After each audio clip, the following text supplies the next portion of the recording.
Hello everyone. Today, we are going to show you about the regulations and taxation issues in the internet. But before that, I am going to introduce these two snappy men, Johnry Barrientos and Jovary Klepano. And now let's begin. At the end of the presentation, you will be able to identify the issues on the regulations in the internet, and describe the pressing issues with internet taxation, regulations of the IT sector, regulation of e-commerce and computer fraud, protecting intellectual property, regulation on pornography on the web, and regulation of e-gambling. First, we have to define internet taxation. Internet taxation refers to taxes applied to internet access fees, or to sales and use of taxes on sales made over the internet. There are two distinct types of proposed taxation in the internet. First is the access tax, and second, sales tax. An access tax, akin to telephone tax, to be paid by individuals, firms, and organizations that connect to the internet, while a sales tax is to be rebated to the states based on residence of the purchaser, on goods and services sold via the web. Government can be drawn into regulation of the IT sector simply by the need to create order. In the idealistic era of the pre-commercial internet, some believe that issues would be settled by professional collegialism and interpersonal networking. Regulation of IT sector includes antitrust action. Under the Sherman Antitrust Act of 1890, as well as parallel state laws, it is illegal for corporation to engage in monopolistic conduct, come to price-fixing agreements, or otherwise act in restraint of trade. Both the IBM, when it dominated the IT sector in 1970s, and Microsoft Corporation more recently have come under the antitrust actions brought by the U.S. Department of Justice and by rival firms. The governmental approach to e-commerce in the United States is best described as light touch regulation. The Federal Trade Commission (FTC) has established consumer protection regulations specifically aimed at advertising to consumers and consumer transactions over the internet. Computer crime, also called cybercrime, is the use of a computer as an instrument to further illegal ends, such as fraud and deception, hacking, hate speech, trafficking in child pornography and intellectual property, stealing identities, or violating privacy. In the Philippines, advisory firms calls government for e-commerce regulatory framework as more consumers are engaging in online transactions and purchases due to consistent lockdown restriction caused by the pandemic. Protecting intellectual property. The theft of intellectual property is among the most important categories of computer crime. Theft may occur through electronic hacking, reverse software engineering, and by simple misappropriation of content or code, intentional or otherwise. Much of computer law deals with copyright, patents and trademarks, and other intellectual property issues. The protection of intellectual property is the focus of all that fine print that most users ignore when purchasing software and media product. Public managers have particular reason to be concerned with intellectual property rights for two reasons. First is that the government is the largest purchaser of software and media. Second, users often has the mistaken view that whatever the government own is the public domain, and therefore may be freely appropriated and copied.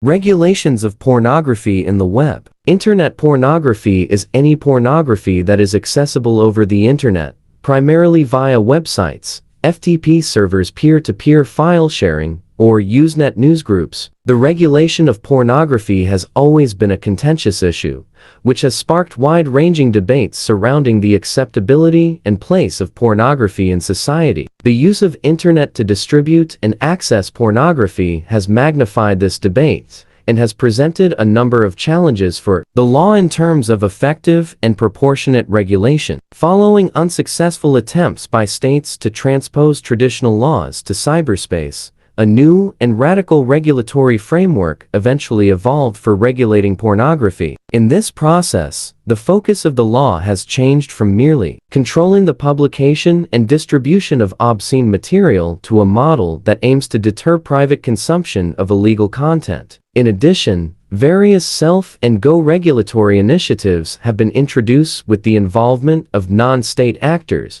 imposing a certain degree of de facto liability on intermediaries.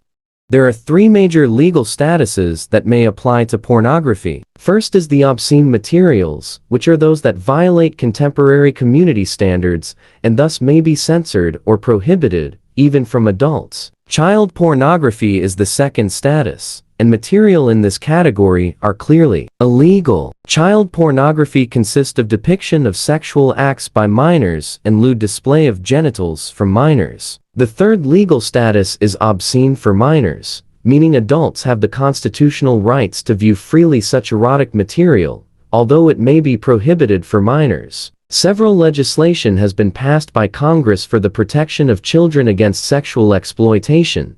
These includes Children's Online Privacy Protection of 1998, Children Internet Protection Act of 2000, and Controlling the Assault of Non-Solicited Pornography and Marketing Act of 2003. Regulations of e-gambling. Internet gambling has already become big business in the full sense of that term. It is an addictive threat to family life, and one that be curtailed through regulation. A fact of life and wishes only that it be properly regulated to ensure age requirements, to minimize fraud, and to ensure the taxes are collected. There are three main types of real money online gambling sites: online casinos, sportsbooks, and poker rooms. The most popular type of gambling is, perhaps, playing at real money online casinos. Casino sites offer players access to games you usually find at traditional brick-and-mortar casinos. Gaming options at online casinos include slots, table games, video poker, and specialty games. Some sites also offer a live dealer section where you can play in real time. Online sportsbooks are the perfect wagering choice for sports fans. At a sportsbook, you can bet on professional and college events. Football, basketball, baseball, tennis, golf, and MMA are just a few of the many sports on which you can bet. Poker sites are dedicated online poker rooms that offer cash games and tournament action. Online gambling has exploded in the past decade at both regulated and offshore online casinos. If you're a gambler, but just sticking to land-based casinos, you're missing out on a lot of opportunities. Although the basics of online casino gambling do not change from one to the other, it's important to understand how they work. In this video, we'll talk about the main differences between regulated and offshore online casinos and which is the best option for you.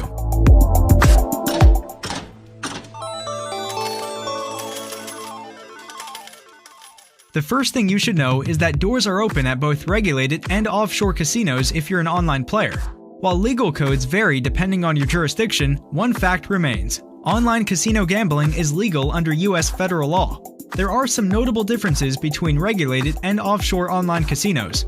It is not only when it comes to location, but regarding legal jurisdictions and their availability to players depending on where you're playing. Let's take a look at each one. Regulated online casinos are those that are licensed within the United States. There's no federal licensing of online gambling sites at this point, whether it be casinos, poker rooms, or sportsbooks. All regulated casinos are licensed on the state level. Casino sites, for now, also operate on the intrastate level. For instance, regulated online casinos in New Jersey can only offer their services to those living in the Garden State or players who are physically located there. Offshore online casinos are sites based in island nations known for gambling licensing, such as Antigua, Curaçao, and Central American countries like Panama and Costa Rica. Most of these countries issue a license for casino sites and have regulatory bodies. One of the main questions that we get asked is about the safety of offshore casinos. It is perfectly safe and legal to deposit and play at offshore casino sites as a resident or citizen in the United States. Let's compare some of the pros and cons for these. Some of the pros of regulated online casinos are that they have the backing of the US legal system for disputes, and their rewards are tied to brick-and-mortar casinos. Cons include that they're not available in all US states, and the bonuses are usually lower. Some of the pros of offshore casinos are that they have significantly higher welcome bonuses, cryptocurrency payment options, and are available in almost every US state. The downside is that not all of them are regulated. That is why it's important to do your research and gamble only at recommended online casinos. You can find a complete list of the best sites on the link in the description below. When it comes to regulated versus offshore online casinos, there is a clear choice. Offshore online casinos win by a landslide. They offer more significant bonuses, are more widely available, and you can play live dealer games along with other high-quality games.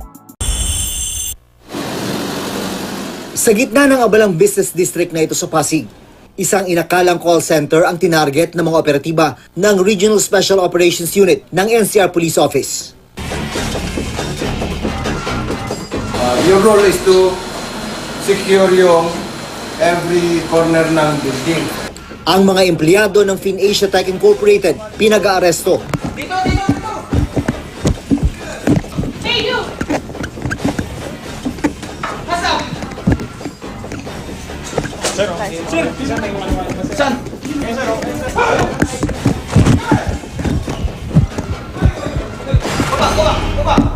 Bagamat may 11 Pilipino, Isang buwan lang kami dito. Apo. Hindi namin alam Na ganito pala. ang 78 sa kanila,